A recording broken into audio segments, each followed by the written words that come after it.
दोस्तों, ऐसा कौन सा गुण है जो आपको हर क्षेत्र में काबिल बनाने की ताकत रखता है? क्या आप इस गुण के बारे में जानना चाहते हो? अगर आप इस गुण के बारे में जानना चाहते हो तो आपको गौतम बुद्ध से जुड़ी इस रोचक कहानी को अवश्य ही सुनना चाहिए। दोस्तों, इस कहानी को आप सिर्फ सुनिएगा मत, बल्कि इस कहानी को अपने भीतर उतर जाने दीजिएगा। दोस्तों, एक बार की बात है, गौतम बुद्ध को एक सभा में भाषण करना था और जब सभा का समय हुआ तब बुद्ध वहां आए और बिना कुछ बोले ही वहां से चले गए। तकरीबन 100 से भी ज्यादा लोग बुद्ध का इस सभा में इंतजार कर रहे थे और बुद्ध के इस तरह के व्यवहार को देखकर लोग बहुत चौंके, लेकिन किसी ने भी बुद्ध से कोई प्रश्न नहीं किया। दोस्तों, अगले दिन फिर से सभा का आयोजन हुआ और दूसरे दिन सभा में लोगों की संख्या तकरीबन घट गई। इस बार तकरीबन 80 लोग सभा में बैठे हुए थे।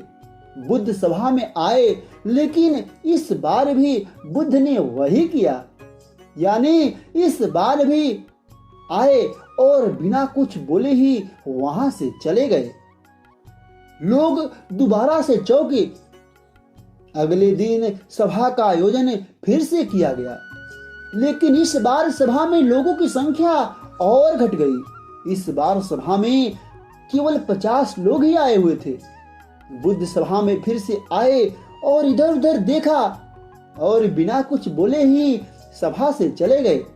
उसके बाद कुछ लोग क्रोधित भी हुए, क्योंकि लोगों ने अपना काम छोड़ कर आए हुए थे, लेकिन किसी ने भी बुद्ध से कोई प्रश्न नहीं किया। अगले दिन फिर से सभा का आयोजन हुआ। दोस्तों, आप लोग इस कहानी को पढ़ रहे हैं। आप में से भी कुछ लोग मन ही मन यह कह रहे होंगे कि अरे कितनी बार सभा का आयोजन होगा, और आप लोगों को भी इस कहानी को सुनते हुए इरिटेशन होना शुरू हो चुका होगा, और जिन जिन लोगों को भी अभी इरिटेशन होनी शुरू हो गई है उन लोगों को तो यह कहानी बड़े ही ध्यान से समझना चाहिए, क्योंकि यह कहानी उनके लिए ही है। फिर से सभा का आयोजन हुआ, लेकिन इस बार सभा की संख्या और ज्यादा घट गई थी, यानी इस बार सभा में सिर्फ 30 लोग ही थे। फिर उसके बाद बुद्ध सभा में आए, मुस्कुराए और फिर से बुद्ध ने वही किया, यानी बिना कुछ बोले ही वहां से चले गए।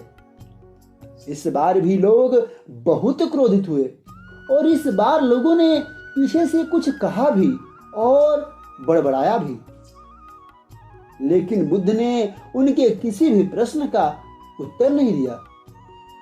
दोस्तों, अगले दिन फिर से सभा का आयोजन हुआ और इस बार लोगों की संख्या बहुत ज्यादा घट गई थी, यानी इस बार सभा में कुल मिलाकर 15 लोग ही आए हुए थे।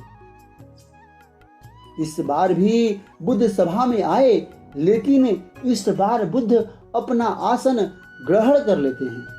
फिर बुद्ध बोले और उन्होंने उन 15 लोगों को ही उपदेश दिया और आगे जाकर वे 15 लोग ही बुद्ध के भिक्षु बन गए और उनके ज्ञान को अलग अलग दिशाओं में फैला दिया।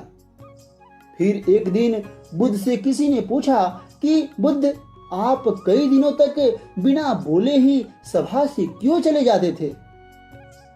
फिर बुद्ध कहते हैं कि मैं उन लोगों को खोज रहा था जो मेरे लायक थे, यानी कि पहले दिन 100 से भी ज्यादा लोग आए हुए थे, उसमें से ज्यादातर लोग सिर्फ आए हुए थे, उन्हें मेरे उपदेश से कोई भी मतलब नहीं था, वे बस आए हुए थे, और उसमें से ज्यादातर लोग सिर्फ देखने और सुनने आए हुए थे कि सभा में क्या होता है। वे मेरे काम के लोग नहीं थे, क्योंकि वे लोग मेरे ज्ञान को औरों तक नहीं पहुंचा सकते थे। मुझे तो उन लोगों की खोज थी जो मेरे ज्ञान को जन जन तक पहुंचा सके। कई दिनों तक मैं बिना बोले ही इसलिए चला गया क्योंकि मैं यह देखना चाहता था कि वे कौन से लोग हैं जिनके भीतर वास्तव में प्यास है। जिन लोगों के भीतर वास्तव में प्यास थी वे लोग अंत तक जरूर रुके, और जो लोग बस ऐसे ही आ गए थे वे लोग पहले या दूसरे दिन ही चले गए। जिनके भीतर धैर्य था उन्हें मुक्ति का मार्ग भी मिला, और जो लोग जल्दबाजी में थे वे लोग अब घर में बैठे हुए हैं। सवाल यह नहीं है कि मैं तुम्हें क्या दे सकता हूं, बल्कि सवाल यह है कि तुम क्या ले सकते हो। तुम्हारा पात्र कितना बड़ा है और तुम कितने के हकदार हो। जितने के तुम हकदार हो उससे ज्यादा तुम्हें नहीं मिलेगा। फिर वह व्यक्ति बुद्ध से पूछता है कि बुद्ध, हम लायक कैसे बने। फिर बुद्ध कहते हैं कि धैर्य के द्वारा। जिस व्यक्ति के अंदर धैर्य है वह अपने जीवन में कुछ भी पा सकता है। सभा में लोग आए हुए थे और उसमें से अंत तक वही रुके जिनके अंदर धैर्य था। चाहे तुम्हारे जीवन में तुम्हारा लक्ष्य जो कुछ भी है, लेकिन तुम बिना धैर्य के सफलता के चरम तक नहीं पहुंच सकते। फिर वह व्यक्ति बुद्ध से पूछता है कि कोई व्यक्ति अपने धैर्य को कैसे बढ़ाए। बुद्ध कहते हैं कि निरंतर अभ्यास के द्वारा। दोस्तों, हम निरंतर अभ्यास के द्वारा अपने धैर्य को बढ़ा सकते हैं। जैसे कोई व्यक्ति जब ध्यान करना शुरू कर देता है तो उसका मन उसके सामने कई सारे अड़चने लाता है, लेकिन उसका धैर्य उसे एक दिन उसके लक्ष्य तक जरूर पहुंचा देता है। फिर वह व्यक्ति बुद्ध से कहता है कि मैं समझ गया बुद्ध, मैं समझ गया। यानी मुझे धैर्य के साथ निरंतर अभ्यास करने की आवश्यकता है। दोस्तों, अब आपको भी समझ में आ गया होगा कि आपके पास वो चीज क्यों नहीं है जो आप पाना चाहते हैं, क्योंकि आप उसके लायक नहीं हैं। आप लायक तभी बनेंगे जब आप अपने भीतर धैर्य को बढ़ाएंगे। और धैर्य कैसे बढ़ेगा? धैर्य बढ़ेगा निरंतर अभ्यास के द्वारा। और अभ्यास कौन करेगा? अरे भाई, अभ्यास करोगे आप।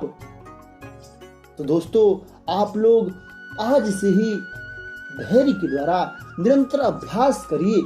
मुझे विश्वास है कि आप लोगों को अपने लक्ष्य की प्राप्ति अवश्य होगी। दोस्तों, अगर यह कहानी आप लोग को अच्छी लगी हो तो इस चैनल को लाइक, सब्सक्राइब और शेयर जरूर कीजिए।